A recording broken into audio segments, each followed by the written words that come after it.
This video is brought to you by Redneck Engineer, custom-built gaming PCs and parts for an affordable price. Use code joshscorcher at checkout for a 5% discount. And make sure you don't have any coupon clipping extensions like Honey installed or I don't get my commission. Thank you!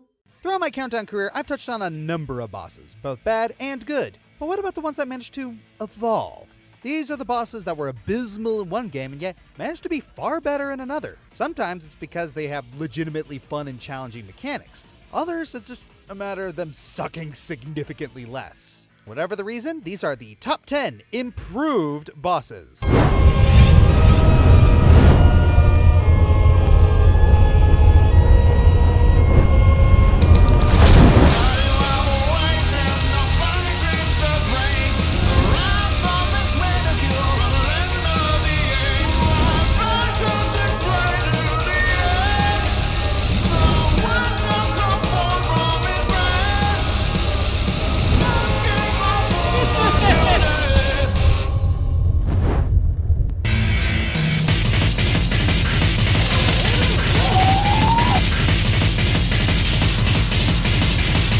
Once again, I'd like to give some attention to the neglected child of the Arkham series, Arkham Origins. It's one of the only two chapters in the series not made by Rocksteady, so it's constantly left out of the marketing. Yet the problem child is still counted.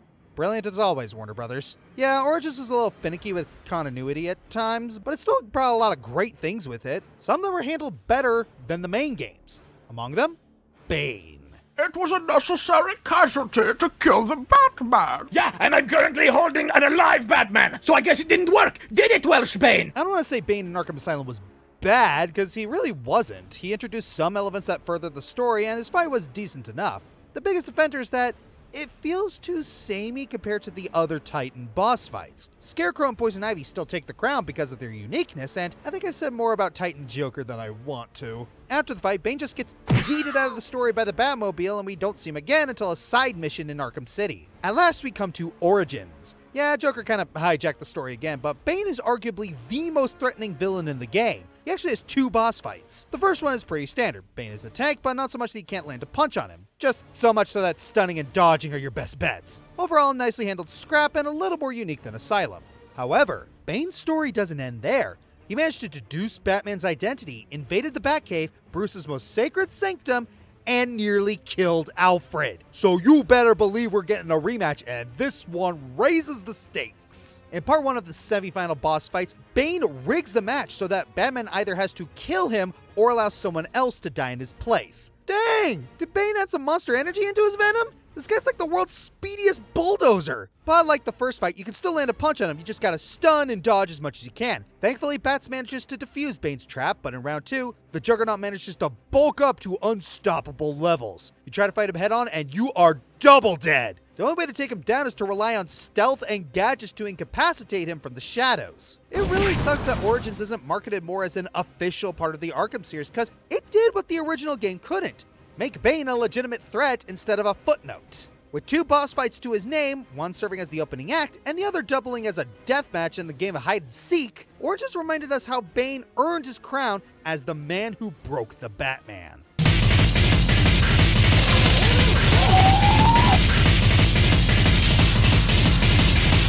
Oh, Bowser.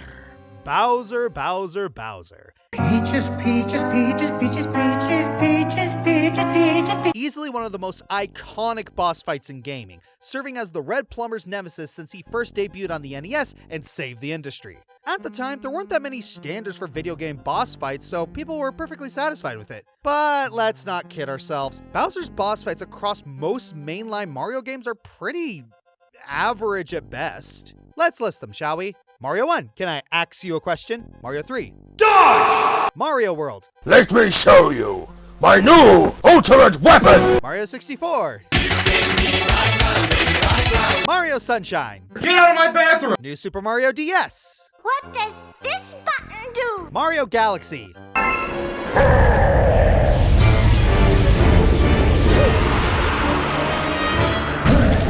Dang, that music is peak! After we find Princess Peach being held captive on Bowser's spaceship, the time comes to battle our arch nemesis in 3 phases. The first two have us on stars where Bowser will try to run you over, tail slap you, and send shockwaves at you. All you have to do is punch him over and over again until you have to fight him inside of the sun! Hey guys, I think we're about to crash into the sun. Yeah, but it's gonna look really cool.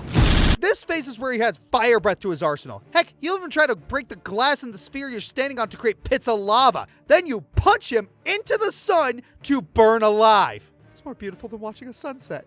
Nintendo went above and beyond for this iconic Bowser fight. Super Mario Galaxy is already more gritty than its predecessors, but this final boss fight where we get to throw our old foe into the literal sun is a far cry from just jumping over Bowser to hit an axe and knock him into lava. But with how much Super Mario Galaxy changes things up, it only makes sense that Bowser's boss fight would be out of this world. No. No space puns. Bad writer!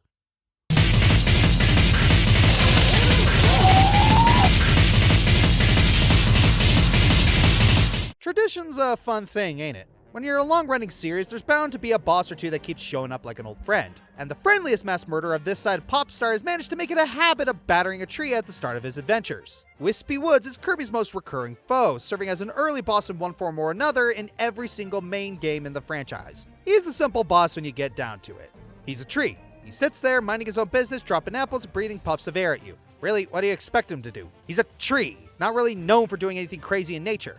So how do you keep him interesting when he shows up all the time? Simple. Slow, serial escalation. It started in Superstar where they doubled him up. Then Dreamland 3 made him get angry and chase you. In 64, he's sending his roots and kids at you and it just keeps going and going. From fighting his mirror world self as a giant rock golem to his grandfather? There are different versions of Wispy across the series just in case the vanilla tree gets too boring. In Triple Deluxe, he blooms with flowers and decides to become incredibly mobile for a tree. In Planet Robobot, he decides, you know what, I've had it. Gets turned into a robot, gets a gun stalled in his mouth, and starts chasing you down out for blood. His most recent outing in Forgotten Land has him on vacation as Tropic Woods. Tropic Woods foregoes the apples and decides that truly the answer to the Kirby problem is dropping down exploding coconuts. And in his Phantom refight, his roots get upgraded into forming a maze of walls, all the while he pelts you with waves of invincible Gordos. Kirby loves his bosses and loves upping the ante with every subsequent release. While we all look forward to what manner of ultimate evil Kirby's facing as the final boss every outing, Wispy's always been there to ease us in, there to be the first stop in Kirby's journey. And we wouldn't have it any other way.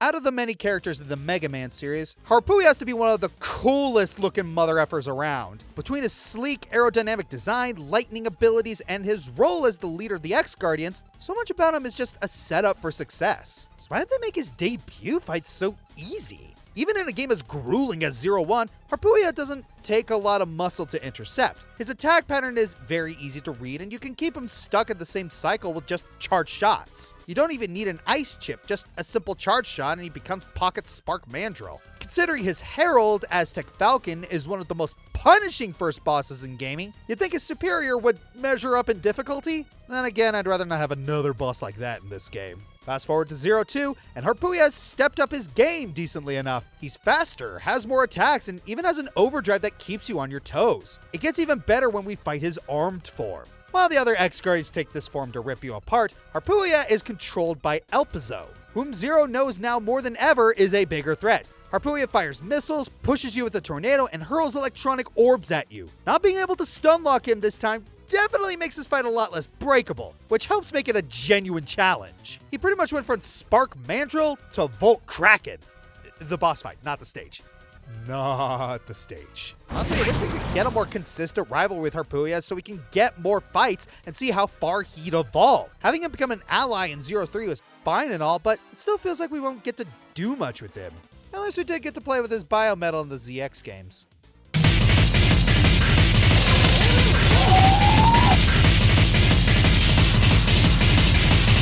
Metroid for the NES is no stranger to the elementary design principles of old school gaming.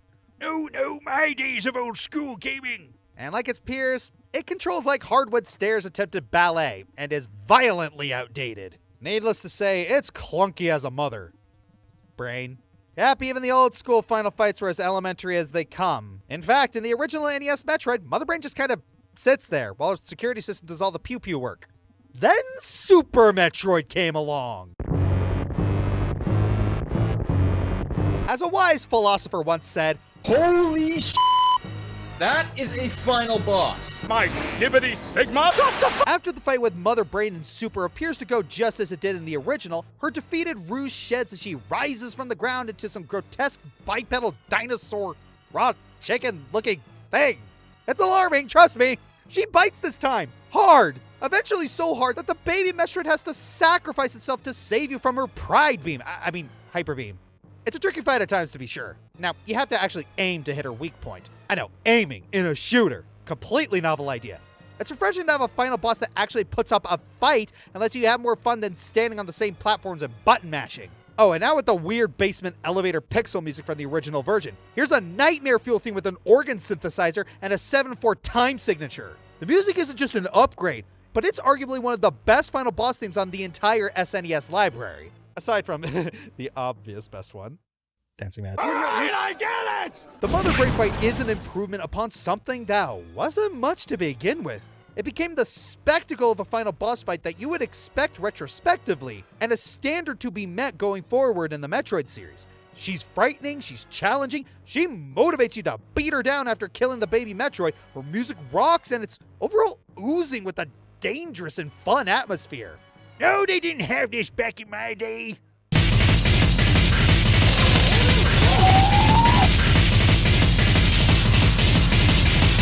Okay, so let's talk Alive again. Daring today, aren't we? Fans of mine know this gem pretty well by now. If you don't, 8 heroes across 8 time periods, influenced Undertale and Octopath Traveler, got a remake you should play. There we go. And yes, I know Saga influenced Octopath more, but barely anyone knew about it until the last remake came out. Speaking of the remake, man, that HD 2D style worked out so well for the game. If they remake Chrono Trigger like this, I'm gonna cry. With this fresh coat of paint, we also get way better representation with these boss fights. And you know which one I chose? The final battle with the Lord of Dark, Odio. We start against the eyes, maw, and brow of Odio. The eyes are capable of paralyzing you, and the maw can attack multiple times in a row and in a spread. When they're down, the brow comes out and unleashes its power, spreading out your party and dealing a buttload of damage. All this is pretty similar to the OG fight on the SNES, though the presentation is much better. Just look at some of these attacks. Hi, Saint Alethea! After the brow's defeat, you get a choice to kill Ursted, but of course, you have to spare him to get the true ending.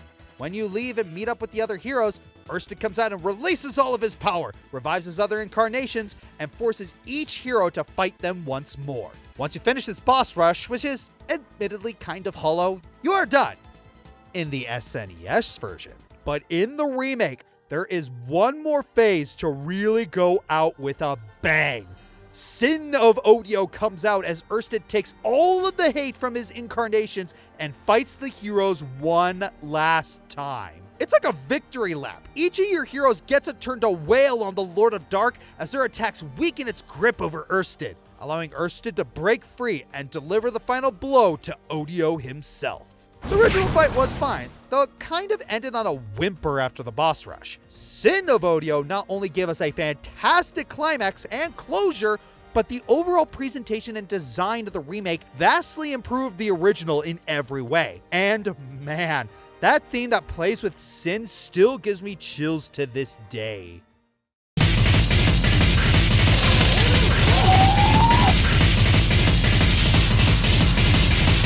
If you want a series that has bosses of both extremes, Kingdom Hearts, my simultaneous beloved and beloathed, is here to deliver. This series has both some of the best bosses in gaming, but also some of the most infuriating and bullshit. I dare you to find a boss and character more infamous in this series than Dream Drop Distance's young Xehanort. This cocky little brat shows up and starts complicating the series by adding time travel to the mix and fighting him. Oh, fighting him is a pain. He's like an anime villain in gaming form you have to deal with all the brokenness that implies. He's way too fast, way too powerful, and he doesn't care if you want to flinch him because he's just going to resist and stun lock you to death. Your pets aren't going to be much help thanks to the grindy nature of actually getting them to this level. Oh, think you're done after getting his health to 0? Oh no! He goes into a big fancy clock that, if you don't destroy it in time, resets the entire fight and restores young Nordy's health. I hate this boss fight. Everyone hates this boss fight. So when Kingdom Hearts 3 brought him back, I was so ready to scream having to fight him again. But then you actually get to him and, well, welcome to the Nort Court. You're not just fighting him, you're fighting young Xehanort, Xemnas, and Ansem all at once, and they're bringing their A game. You'd think a gank from previous final bosses would be insanely difficult, but you're well equipped in Kingdom Hearts 3 with powerful abilities and teammates that can actually keep up. But okay, I hear you. You want an actual fight against young Xehanort himself for this list. Well, come the DLC and you get exactly that in the data fights. So, did they tune him down? Did they implement his time shenanigans in a way that feels fair? The answer is finally yes! You can finally counter him if you're skilled enough. All your abilities are right there with you, built in and unreliant on partners that take ages to rank up, and instead of restarting the battle, young Xehanort uses a time stop. Yeah, the funny meme. But you're not helpless when he does that. He mainly stops times just to set up attacks against you. Attacks that, since they're telegraphed super obviously, are easily avoided if you know how. And when he does his big super ability to trap you and stop time, you can counter just by hitting him to break out. Wow, that worked. Across the franchise, young Xehanort has been an absolute chore to deal with, both in his debut game and in his cameo fight as the mysterious figure, if you want to count that. But give KH3 credit on one thing. It made beating the snot out of him fun. Finally! This is for diluting Xehanort and the others as villains and making the timeline needlessly complicated. Eat it, eat it, eat it! What? Don't judge me. Everyone hates him.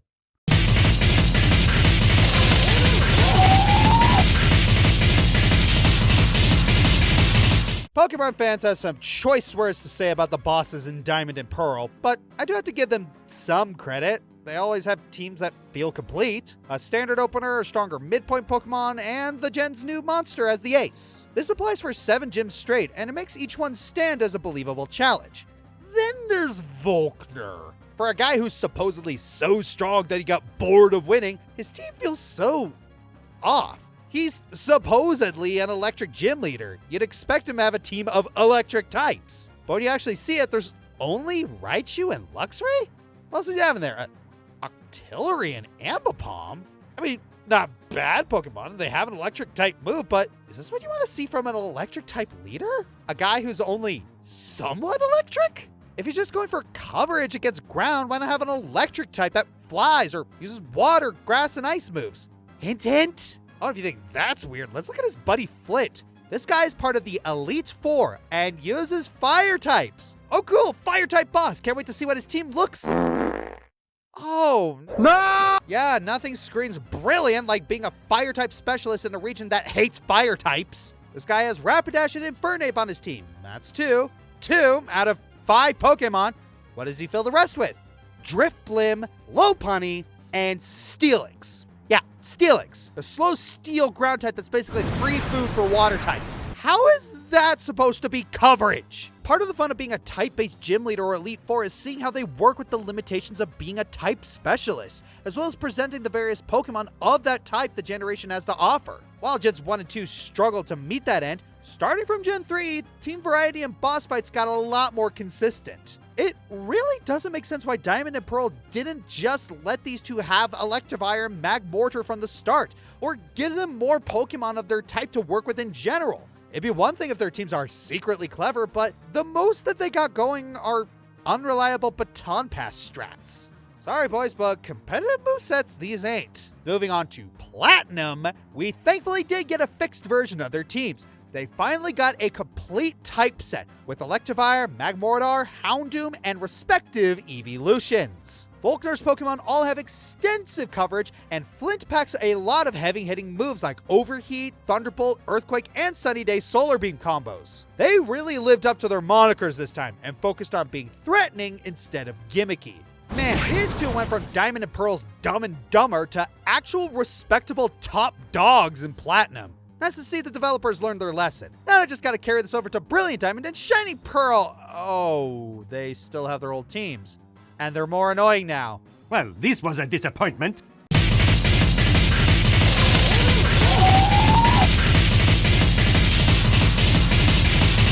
Man, name another franchise that went through a bigger glow-up than Kid Icarus. From a standard platformer on the NES to one of the most charming, hilarious, and epic first-party titles on the 3DS. Everyone and everything got upgraded, bosses included. Hudra and Pandora, who originally just standard bosses that you kill and move on, got massive upgrades in character design and story importance. And then there's the big bad Medusa. In the original, Medusa was a big face on a wall. Yep, big face, didn't move, you shoot till her eye blows up and then she dies.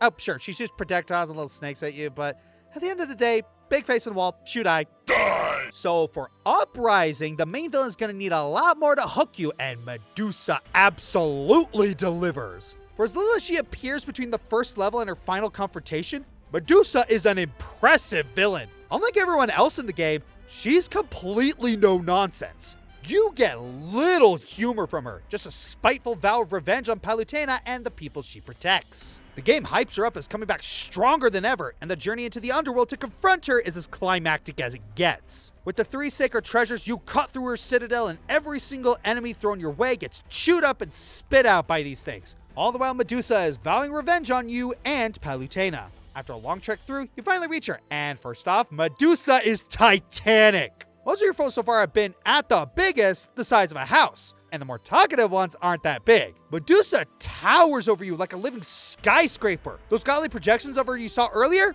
they were to scale. So Pit takes to the skies. You have to dodge and shoot Medusa as she sends all sorts of attacks your way.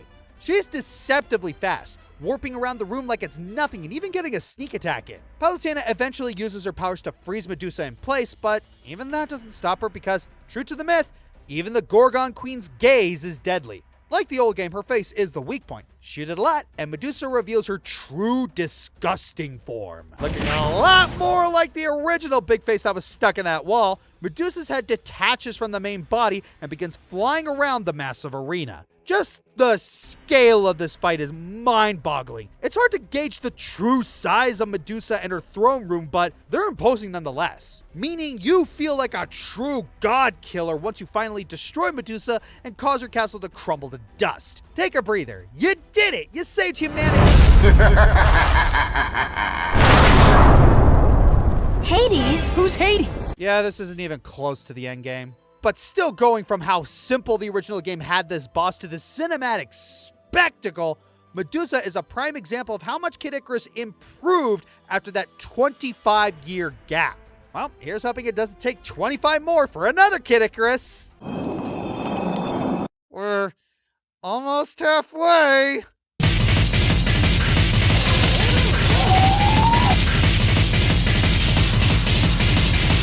Charizard, Pokemon Ranger to Guardian Signs. From one of the biggest hand strainers on the DS to a fight decent enough to save you some medical bills. Pictomos, Ys 1 to Ys Origin. An easy, forgettable fight to why does he have laser spears and minions now? Black Knight, Path of Radiance to Radiant Dawn. The setup for both fights is amazing, but at least the sequel one has fewer bullshit mechanics to juggle, which is ironic.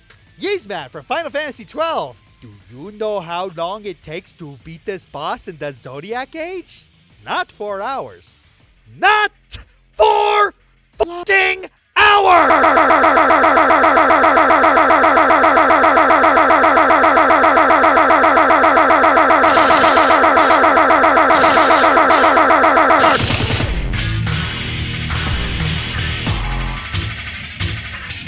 Hey, hot take. Did you know that Sonic 06 is, broken? And if you're probably not taught by glitches killing Sonic, then anachronistic art design will surely make you scratch your head with Anthro Disney creatures next to anime monstrosities. The boss designs and civilize are horrible atrocities. It's no use! I know, took me completely by surprise.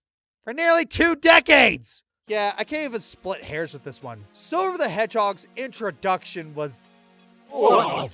He had so much potential as a character, but it was wasted on a half-baked product that was probably tested for like half a second. And of course, there's his boss fight. Everyone and their grandmas talked about this train wreck of a brawl, so I'll keep it brief. The camera is a royal pain, there's not a lot of room to maneuver, and if Silver grabs you even once, you could be trapped in an infinite loop. It's no use, take this, 1 ring, rinse, repeat, yeah! Apparently, Sega shared Silver's statement because he was barely used again after Sonic 06. He made a few guest appearances and cameos in other games, but didn't really get another chance to scrape with the blue blur again.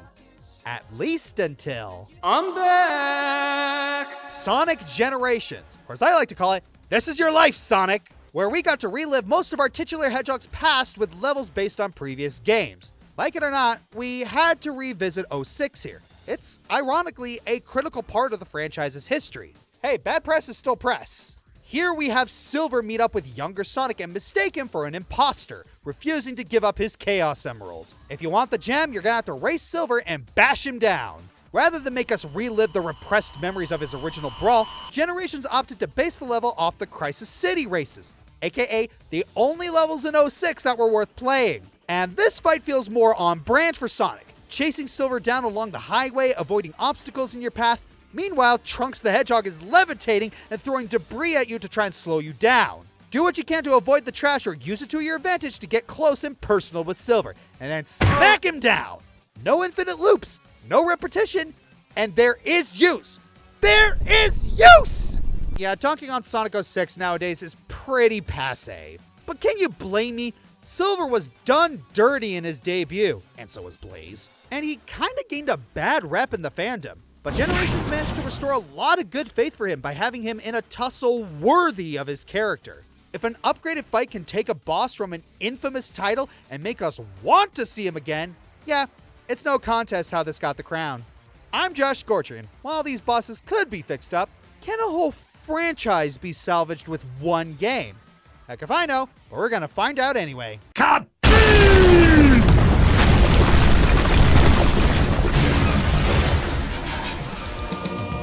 Hey everyone, this is Josh. If you like this video, please like, subscribe, leave a comment, and share the video around. Please check out my other social media like my Twitter, Twitch, and Tumblr. Check out my other channels such as Joshua Burner for reactions and other stuff, Dragon Fighter Gaming for tabletop, and Bob Equestria for cartoons. Consider checking below the video and donating to my Patreon, Streamlabs for my merchandise, or becoming a YouTube member.